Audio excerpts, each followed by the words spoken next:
Good afternoon, everybody. Welcome back to Market Insights with Linux, and welcome to the channel as well if you're new. And in this video, we're going to do a full update on MicroStrategy, or I should say strategy again. I did a video on this earlier this week, but since then a lot of things have changed. I mean, in that video, I also said that I thought we had a good chance to hold 230 and 240 as support, which we obviously didn't. But there were some bearish developments that we will also talk about in this video, which caused the drop down further. Now, in my defense, I also told you I am not going to buy MicroStrategy here when the price was at 240. Right now, I am getting closer to buying MicroStrategy, but or strategy. My apologies.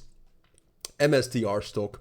We'll talk about my entry area and what I'm thinking about at the end of the video. First of all, there's a couple of misconceptions, or at least one major misconception that I think we need to talk about, and that is that strategy is selling Bitcoin. Look, that's also probably going to be the title or the thumbnail or something. I want to get that cleared up first of all. They're not selling Bitcoin. I mean, we just, Michael Saylor just went live, I think on NBC or something. I have no idea, but he just went live and well, basically made remarks that indicate that they're holding Bitcoin and that they're not going to sell. And outside of that, I mean, most of the news that they were selling Bitcoin was based on Arkham, where you can actually see that they did transfer away quite a lot of Bitcoin for the first time in a while. And that's also what you can see right here, that the holdings dropped down from $49 billion to $42 billion. That is all correct, but they send it to this address right here, as you can see.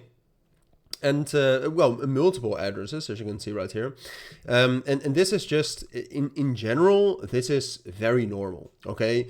A lot of large asset holders, a lot of large Bitcoin fund holders do security tactics and implement security measures like this. This is a good thing, actually. Okay, this is not them selling Bitcoin. If they would be selling Bitcoin, they would deposit into Coinbase Prime. They would deposit into some sort of a B2C2 deposit, which is an OTC seller or an OTC desk in crypto, something like that. They're not doing that. Okay, so get that out of your head. Now, outside of that, there is quite a lot of risk involved right now with MicroStrategy. I mean, first of all, this is the first time in a very long time that they're trading below about $2 billion below the value of their Bitcoin holdings, because and that creates some sort of fear loop, right? Because right now they're trading at a discount. That creates this risk, or at least this fear, that they have to sell Bitcoin at some point of time. And that creates the fear that they will drop down in a much bigger discount, and that it basically goes into a downwards spiral.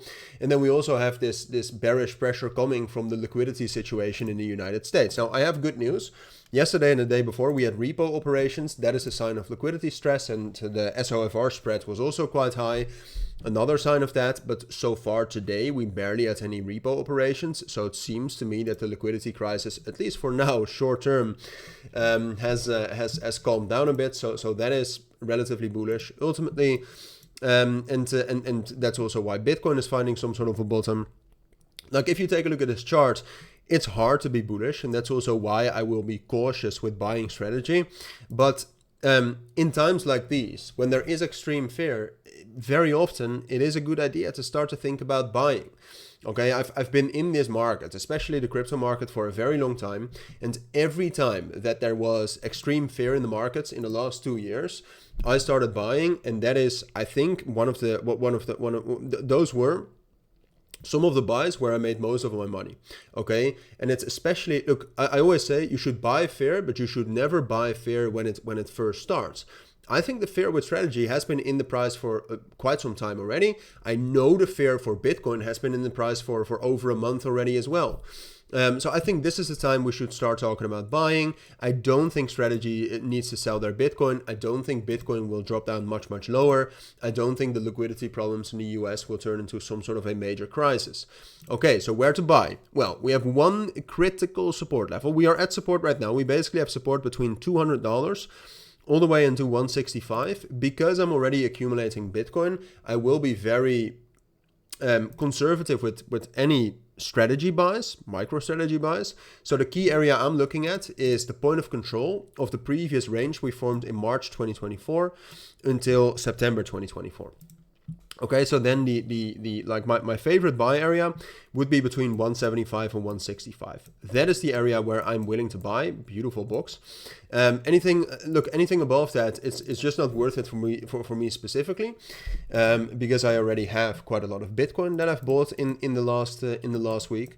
But I do want to stress that, you know, if Bitcoin does find a bottom, if the liquidity problems do not worsen, I do not even think we're going to drop down this low. I think we'll just be able to reclaim 230, 225. And I think we'll be able to get some stability between 250 and 230. So my buy area is a little bit lower than where I would expect us to go. I would expect a bottom coming relatively soon. So that's either today or next week. But I'll keep you updated on that with a new video next week. For now, I think that's what you need to know. Hopefully it was a little bit valuable for some of you. But thank you for watching. Take care and bye.